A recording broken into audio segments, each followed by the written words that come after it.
I'm Bob, the cigar guy in Travelers Rest, South Carolina, and I am having a good day. Why am I having a good day? Because I am suffering for you. Yes, you, not you, but you. That's right. How am I suffering? Went to PCA in New Orleans this year, and tons and tons of manufacturers gave us cigars. And I said, well, I'm going to review them. So I'm going to come in here and sit down and suffer through smoking yet another new cigar. But this cigar from Black Star Line, look at this thing right here. Now, Lalibela. I've had a hard time with this word. And for whatever reason, I just have a mind blocking. So I had to give myself little notes. Say it right, Bob. Say it with your chest. So we're going to try Black Star Line Lalibela. I think I got it right. Lalibela. And look at it, how pretty that thing is right there. That is the Lalibela of the ball. Yeah, that was cheap, but it's okay. That's all right. And let's get this blend on. Wrapper, San Andreas Maduro. I'm digging it. Binder, Nicaraguan. I'm loving it. Filler, Nicaraguan. I'm in heaven. I'm in heaven. When you got some good San Andreas Maduro tobacco, working with some Nicaraguan binder and filler, if you got a master blender hand on this thing and you put some work to it, you are going to have something that Bob the Cigar Guy is going to smile about. I tell you what, I'm going to cut that thing with my baller. I love it. Look at that little pretty pescado tip, that little piggy tail on top of there. Let's stick that thing in there. I'm going to get a shot, and oh, the piggy tail is gone, but the fire and the smoke is about to happen. I am looking forward to this. I really am. Is that a close foot? It dang sure is. Back up so I don't get anything on my little tappy tap thing. Boy, I'll be in trouble for that. Let me toast this thing up a little bit. Get a puff and taste that wrapper. Oh, we got a party. Translation, we got a party. This is gonna be something. If the rest of the cigar is as delectable as that was, yeah.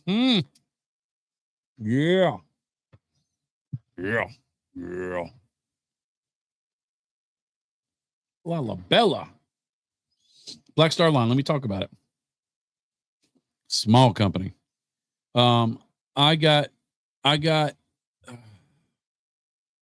learned about them because the fella sent me one of the cigars that Cigar Dojo did with them. Love that cigar. It actually made my my top 20 of last year. It did. Get rid of that. And I was amazed. And sadly, excuse me, hang on. Got a little in my schnoz. We were running so fast at PCA. From place to place to place to place to place. And I was doing the interview. And when the interview was done, it dawned on me that he made that cigar that I love so much. And I did not take the time to say, hey, dude, I love that cigar. I do. So if you're watching, good stuff. And this thing right here, if this keeps going back,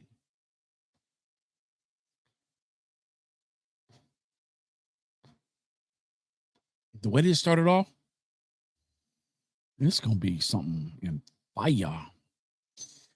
His story, as I sat down with him, that dapper dressed man, on that couch, and we hung out for a little while. He has such a passion for history and culture and getting the story out. I was impressed that he had an arc. How do I say that? Not like Noah, but an arc like everything made sense as he talked about different facets of history or of tradition or of experiences. And then on top of that, he threw a little bit of his firefighter experience in there as well, and just paying homage to those people who sacrificed so much to keep us safe. It was very refreshing to see. There was a lot of Nick Melillo feel from Foundation Cigars. He does a lot of stuff with Ethiopia, Egypt, and all this and all the studies. And he does the stories that on the surface, they're not an easy sell. I'll say that. You got to want to research it. You got to want to look into it. When you do, you like, oh, dude, this is awesome. But it's not something that's just something you already knew about, something that's just be consumed by people. And I like the fact that he says, you know what? I believe what I believe. I stand on my integrity, and I'm going to make sure that I make great cigars. This is the third, maybe fourth cigar of his line that I've smoked.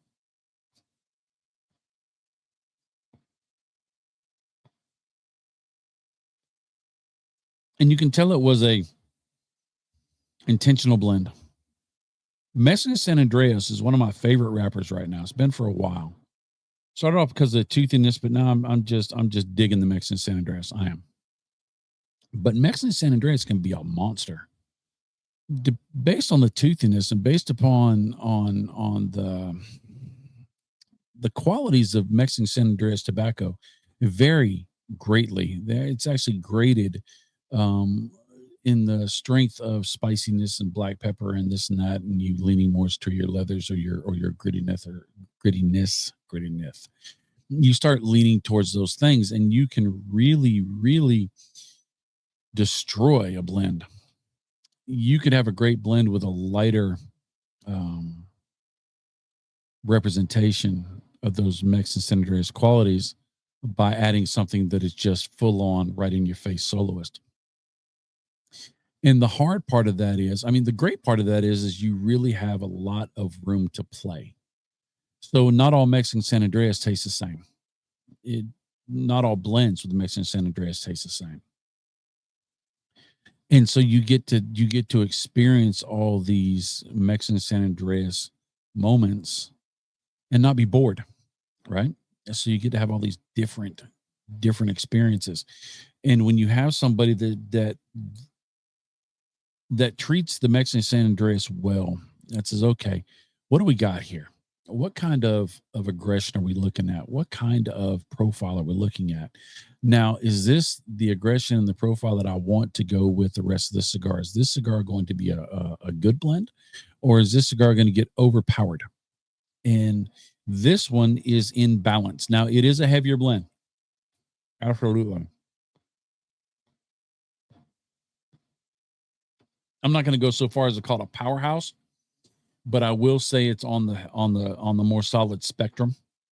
I'm not going to call it a pepper bomb because it's not. Although pepper and minerality and turned earth are present, there's a little gritty gravelness in the finish, little sandiness in the finish, which is really nice because it lends to it. It doesn't make you want to. It's not bitter. It doesn't make you want to get something to drink real fast, but it lets you know that you were there.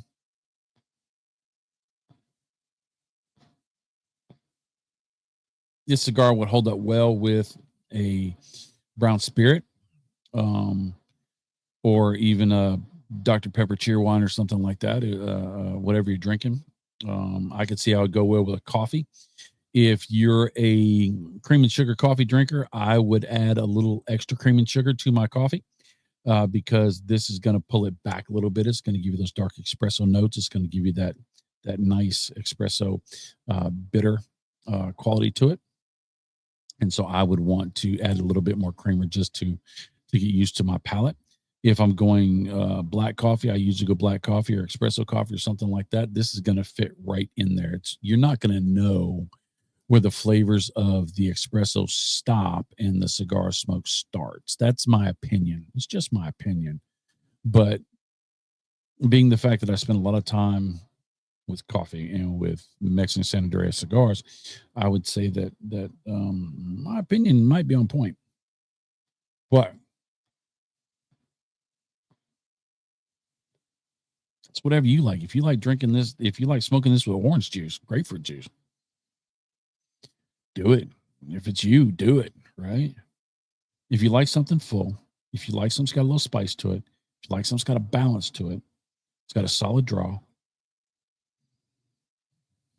give it a shot. Check out Black Star line.